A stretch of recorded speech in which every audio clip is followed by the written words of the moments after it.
नमस्कार बंधुरा रमा रान्नाघरे सकलके स्वागत।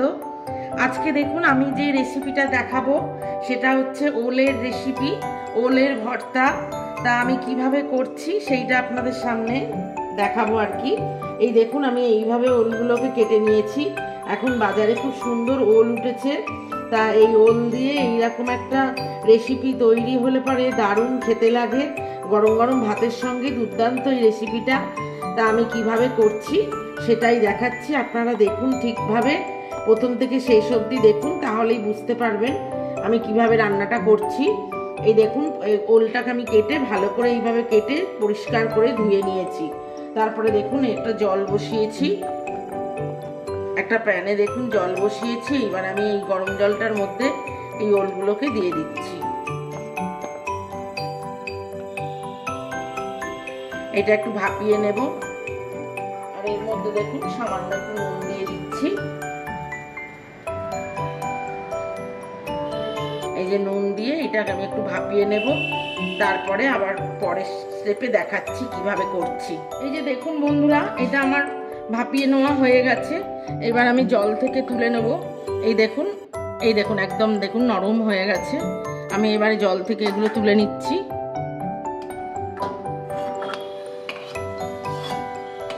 এটা এত সুন্দর খেতে লাগে, অসম্ভব সুন্দর হয় খেতে, আর গরম গরম ভাতের সাথে দুর্দান্ত লাগে। আমি ঠিক যেভাবে করছি, যেভাবে দেখাচ্ছি, আপনারা ঠিক এইরকম ভাবে করুন, করে খান।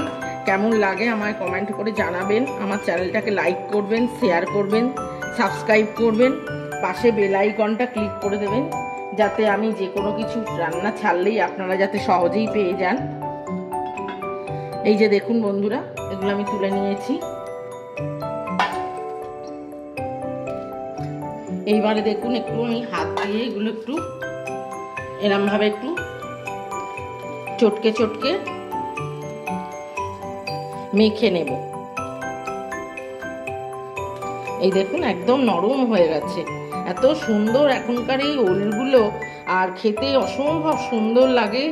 কি নরম একদম, দেখুন একদম নরম হয়ে গেছে। এইরকম ভাবে একটু ভাপিয়ে নিয়ে এটা করলে পরে অসাধারণ খেতে লাগে, দুর্দান্ত স্বাদ হয়।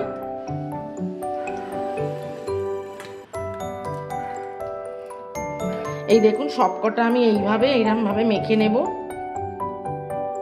এই যে দেখুন বন্ধুরা, এটা আমি সুন্দর করে বেশ হাতের সাহায্যে এরকম ভাবে মেখে নিয়েছি। একদম দেখুন একদম কি সুন্দর ভাবে মাখা হয়ে গেছে। এই ভর্তাটা খেতে এত ভালো লাগে, এত সুন্দর হয়। দেখুন এবার আমি কিভাবে করব।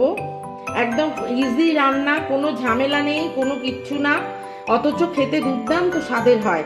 দেখুন আমি একটা কাঁচা লঙ্কা নিয়েছি, আর আমি যেহেতু এটা সেদ্ধ করার সময় একটু নুন দিয়েছি। আর সর্ষেটা দেখুন আমি একটুখানি সর্ষের যে পাউডার পাওয়া যায়, আমি অল্প একটু 1 চামচ মতো নিয়ে সামান্য একটু জলে এটা একটু গুলে রেখে দিয়েছি ভিজিয়ে। আপনারা যদি মনে করেন তাহলে বেটেও নিতে পারেন, আমি অল্প বলে ওই জন্য আমি একটু এটা গুলে নিয়েছি। এর মধ্যে একটু নুন দিয়ে দিয়েছি, কেন সর্ষের মধ্যে যেহেতু একটু তিতকুটে ভাব থাকে, ওই জন্য আমি একটু নুন মিশিয়ে আর সামান্য একটু তেল দিয়ে এটাকে এরকমভাবে আমি পেস্ট মতন বানিয়ে রেখেছি। দেখুন এবার এইটা আমি এর মধ্যে দিয়ে দিচ্ছি। নুনটা আপনারা আপনাদের স্বাদ অনুযায়ী দেবেন, কে কিরম খান, ঝালটাও তাই, আপনারা যে যেরকম ঝাল খান সেই অনুযায়ী ঝালটাও দেবেন। আমি এখানে দেখুন একটা কাঁচা লঙ্কা নিয়েছি, এইটা দেব। আর দেখুন অল্প একটু পাতিলেবু নিয়েছি, এই পাতিলেবুর রসটা দেবো এর মধ্যে। এই দেখুন একটু পাতিলেবুর রস দিয়ে দিলাম, পুরোটাও আমার লাগলো না। এইবার দেখুন এই কাঁচা লঙ্কা দিয়ে এইটাকে ভালো করে মাখবো। ঝালটা আপনারা যে যেরকম খান সেই মতন ঝালটা আপনারা বুঝে দেবেন।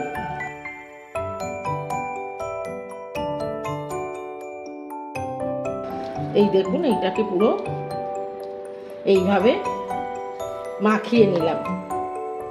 নুনটাও আপনারা বুঝে দেবেন।